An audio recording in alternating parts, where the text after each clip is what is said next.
الصلاة والسلام عليك يا رسول الله وعلى آلك وأصحابك يا حبيب الله. الصلاة والسلام عليك يا نبي الله وعلى آلك وأصحابك يا نور الله. بیت المقدس مسلمانوں کا قبلہ اول ہے، اس میں کوئی شک نہیں کہ بیت المقدس یہودیوں، عیسائیوں اور مسلمانوں تینوں کے ریلیجن کے لیے مقدس مقام کی حیثیت رکھتا ہے۔ حضرت سلیمان علیہ نبینا علیہ السلام نے انسانوں سے نہیں بلکہ جنوں کی ایک جماعت سے اس کام کو کروانا شروع کیا، اس لیے اس عمارت کو ہیکل سلیمانی بھی کہا جاتا ہے۔ آقا کائنات جناب محمد رسول اللہ صلی اللہ تعالی علیہ وسلم کی ہجرت کے 1 سال 5.5 مہینے کے بعد قبلے کی تبدیلی ہوئی اور اللہ پاک نے پیارے آقا علیہ السلام کی خواہش کے مطابق مسلمانوں کا جو کعبہ ہے، قبلہ ہے، وہ کعبہ کو فرما دیا۔ اس مقام پر آج بھی مسجد قبلتین قائم ہے۔ یاد رہے کہ اللہ پاک کے آخری نبی جناب محمد عربی صلی اللہ تعالی علیہ وسلم نے غیب کی خبر دیتے ہوئے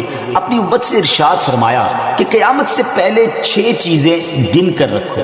نمبر 1 میری وفات، نمبر 2 بیت المقدس کی فتح، نمبر 3 پھر طاعون کی وبا جو بکریوں کی گٹلیوں کی طرح تمہارے اندر شروع ہو جائے گی، نمبر 4 اس قدر مال کی کثرت ہو جائے گی کہ کسی آدمی کو 100 دینار دینے پر بھی وہ خوش نہیں ہوگا، نمبر 5 ایک ایسا فتنہ اٹھے گا کہ عرب کا کوئی گھر باقی نہیں رہے گا جس پہ فتنہ داخل نہ ہوا ہو، نمبر 6 تمہارے اور رومیوں کے درمیان ایک سلو ہوگی اور رومی عہد شکنی کریں گے اور وہ 80 جھنڈے لے کر تمہارے اوپر حملہ آور ہوں گے اور ہر جھنڈے کے نیچے 12,000 فوج ہوگی۔ یہ 6 نشانیاں نبی پاک صلی اللہ علیہ وسلم نے تفصیل کے ساتھ قیامت کی نشانیوں کے بارے میں بیان کی۔ اس حدیث پاک میں جو دوسری نشانی بیان کی گئی یعنی بیت المقدس کی فتح، اس بارے میں آج کی ہماری ایپیسوڈ ہوگی۔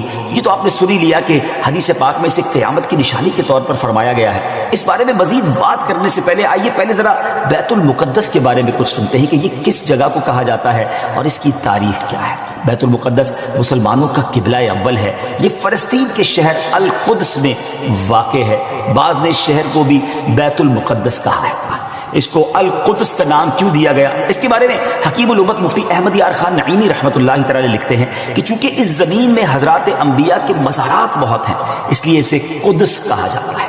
زمین کا یہ ٹکڑا انبیاء اور صلحاء یعنی نیک لوگوں کا مرکز رہا ہے۔ حضرت سیدنا سلیمان علیہ نبینا علیہ السلام کا مزار مبارک اور عالم اسلام کی مشہور و معروف مسجد اقصی بھی اسی شہر میں واقع ہے۔ رہی یہ بات کہ اس کا سنگ بنیاد کب رکھا گیا، تو اس بارے میں یہ کہا جاتا ہے کہ کعبہ معظمہ کی بنیاد ڈالنے کے 40 سال بعد سیدنا آدم علیہ نبینا علیہ السلام یا ان کی اولاد میں سے کسی نے اس کی بنیاد ڈالی۔ پھر اس کی تعمیر حضرت سیدنا سام بن نوح علیہ نبینا علیہ السلام نے کی۔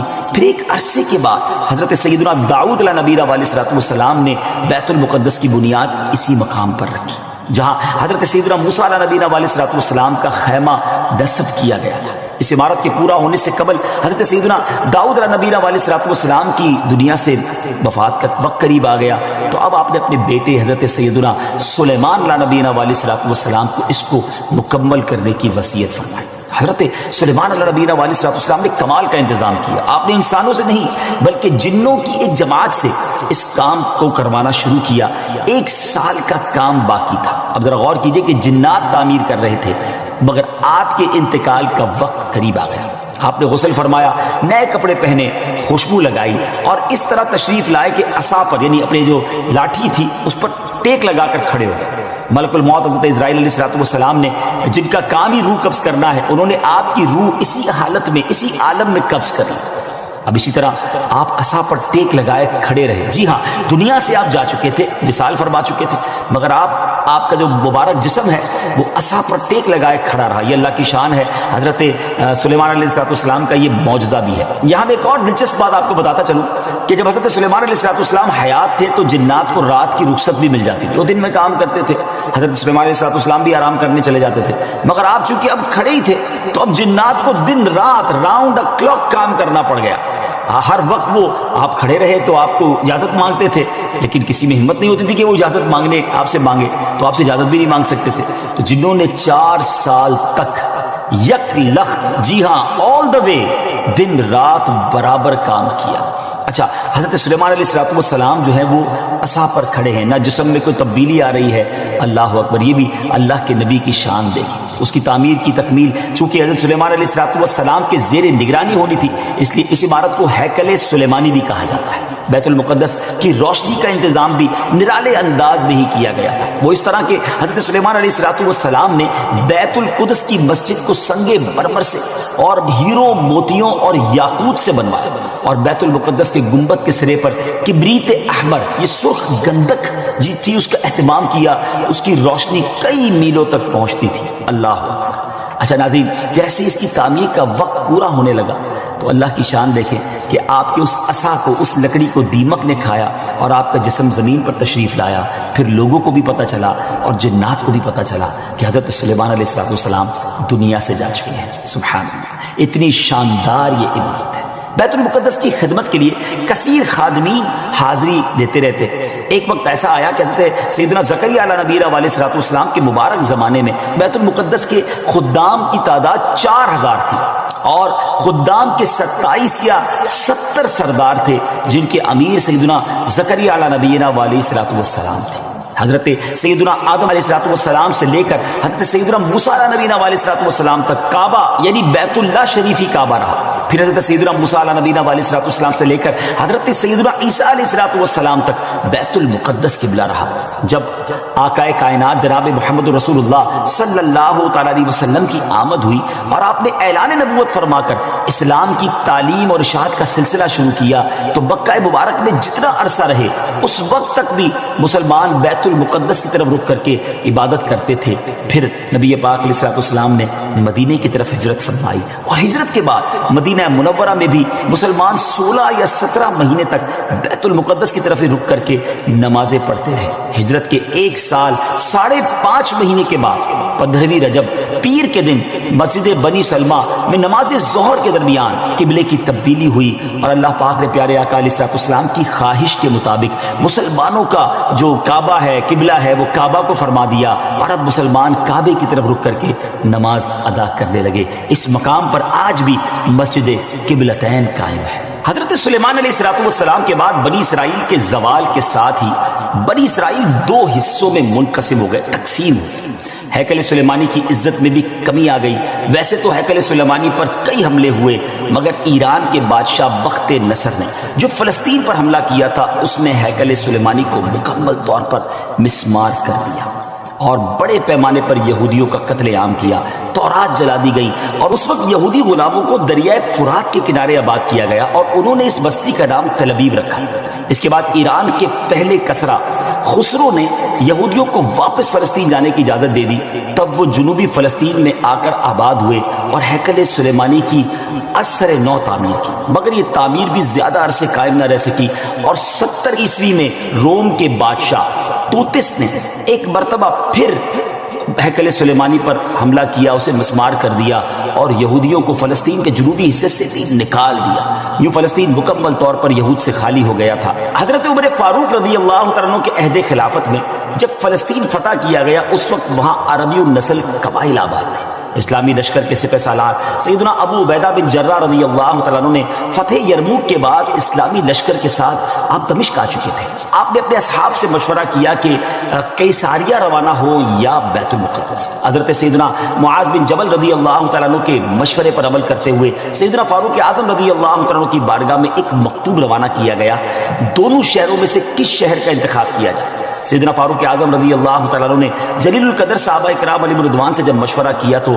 مولا علی شیر خدا کرم اللہ تعالیٰ وجہ الکریم نے فرمایا کہ اے امیر المومنین، آپ اسلامی لشکر کو بیت المقدس کی طرف روانگی کا حکم دیں۔ وہ پہلے بیت المقدس کو فتح کرے، پھر قیصاریہ کی طرف جائیں، کیونکہ رسول پاک علیہ السلام نے پہلے مجھے بیت المقدس کی فتح اور بعد میں قیصاریہ کی فتح کی خوشخبری دی تھی۔ یہ سن کر سیدنا فاروق اعظم رضی اللہ تعالیٰ نے فرمایا، اے ابو الحسن، آپ نے سچ کہا۔ پھر سیدنا ابو عبیدہ بن جراح رضی اللہ تعالیٰ کی طرف پہلے بیت المقدس اور پھر قیصاریہ روانگی کا حکم لکھ کر روانہ کر دیا۔ ڈیئر ویورز، ہے نا بڑی عجیب داستان، بڑی ایمان افروز داستان۔ سیدنا ابو عبیدہ بن جراح رضی اللہ عنہ کو جیسے ہی امیر المومنین کا مکتوب ملا، آپ نے روزانہ 5000 مجاہدین لشکر بیت المقدس روانہ شروع کر دی، یعنی 5000 مجاہدین ڈیلی روانہ ہوئے۔ بیت المقدس کا جو قلعہ تھا، جو فورٹ تھا، وہ بڑا مضبوط تھا۔ رومیوں نے یرموک کا حال سن کر پوری تیاری کر رکھی تھی۔ اسلامی لشکر کے جاتے ہی انہوں نے قلعے کا محاصرہ کیا، اس کو سراؤنڈ کر لیا۔ حضرت ابو عبیدہ بن جراح رضی اللہ عنہ کے حکم سے روزانہ اس فورٹ پر، اس قلعے پر حملہ کیا جاتا۔ 11 دن تک حملہ کرتے رہے، مگر کوئی خاص پیش رفت نہ ہوئی، کوئی پروگرس نہ ہو رہی تھی۔ 11ویں دن خود سیدنا ابو عبیدہ بن جراح رضی اللہ عنہ، سیدنا خالد بن ولید رضی اللہ عنہ تشریف لائے۔ مجاہدین نے تکبیر و تحلیل کی صدائیں بلند کی، خوب نعرے لگائے، تو رومیوں کو بھی معلوم ہو گیا کہ اسلامی لشکر کا کوئی بڑا سردار آ گیا ہے۔ وہ سب پریشان ہوئے، اپنے سب سے بڑے راہب قمامہ کے پاس گئے اور ساری صورتحال بیان کی۔ جب اسے معلوم ہوا کہ مسلمانوں کا سردار آ گیا ہے، وہ بہت پریشان ہوا اور کہنے لگا، اب تمہاری ہلاکت نزدیک ہے، کیونکہ میں نے پچھلی کتابوں میں پڑھا ہے کہ ملک شام کو محمد الرسول اللہ صلی اللہ تعالی علیہ وسلم کا ایک سرخ رنگ کا صحابی فتح کرے گا۔ اگر یہ وہی سردار ہے تو صلح کے علاوہ اب تمہارے پاس کوئی دوسری صورت نہیں ہے۔ پھر وہ اسلامی لشکر کے سپہ سالار کو دیکھنے کے لیے قلعے کے دیوار پر آیا۔ سیدنا ابو عبیدہ بن جراح رضی اللہ عنہ کو بلایا۔ آپ رضی اللہ عنہ جب آگے گئے تو ان سے بھی وہی بات کی۔ حضرت ابو عبیدہ بن جراح نے کہا، یا تو تم اسلام قبول کر لو یا جزیہ دے کر امان حاصل کر لو، پھر ہم سے جنگ کرنے کے لیے تیار ہو جاؤ۔ لیکن اس راہب قمامہ نے سیدنا ابو عبیدہ بن جراح رضی اللہ عنہ کی بات کا کوئی جواب نہ دیا، فقط خاموشی سے وہ بس آپ کو دیکھتا رہا اور پھر واپس چلا گیا۔ اس نے اپنی قوم سے کہا کہ یہ وہ شخص نہیں ہے جس کے بارے میں میں نے کتابوں میں پڑھا ہے، لہذا تم ان سے جنگ کرتے رہو، یہ تمہارا بال بھی بیکا نہیں کر سکے۔ سیدنا ابو عبیدہ بن جراح رضی اللہ تعالیٰ عنہ نے بھی وہاں سے واپس آ کر اسلامی لشکر کو جنگ کا حکم دے دیا۔ روزانہ اسلامی لشکر اس فورٹ پر، اس قلعے پر حملہ کرتا، رومی تیروں کی برسات کرتے، دونوں طرف سے جانی نقصان بھی ہوتا، سپاہی زخمی بھی ہوتے۔ لڑائی 4 ماہ تک جاری رہی۔ جی ہاں ویورز، 4 منتھ تک یہ لڑائی جاری رہی۔ اہل شہر تنگ آ گئے۔ وہ دوبارہ اپنے جو سردار تھا، جو ان کا لیڈر تھا قمامہ، اس کے پاس گئے، ساری صورتحال بیان کی۔ وہ نصرانی راہب جو تھا وہ پھر قلعے کی دیوار پر آیا اور سیدنا ابو عبیدہ بن جراح رضی اللہ تعالیٰ عنہ سے کہنے لگا کہ ہم ہر حال میں تم سے جنگ کریں گے، البتہ ہمارے شہر کو صرف ایک ہی شخص فتح کرے گا جس کے اوصاف ہماری کتابوں میں لکھے ہوئے ہیں، وہ تم نہیں ہو۔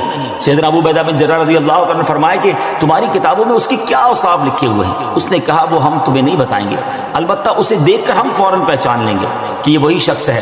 ہاں اگر تم اس کا نام جاننا چاہتے ہو تو ہم اس کا نام بتا سکتے ہیں۔ اللہ اکبر، ان کی کتابوں میں اس صحابی کا نام بھی موجود تھا۔ آپ رضی اللہ تعالیٰ نے فرمایا کہ ٹھیک ہے، تم اس کا نام ہی بتا دو۔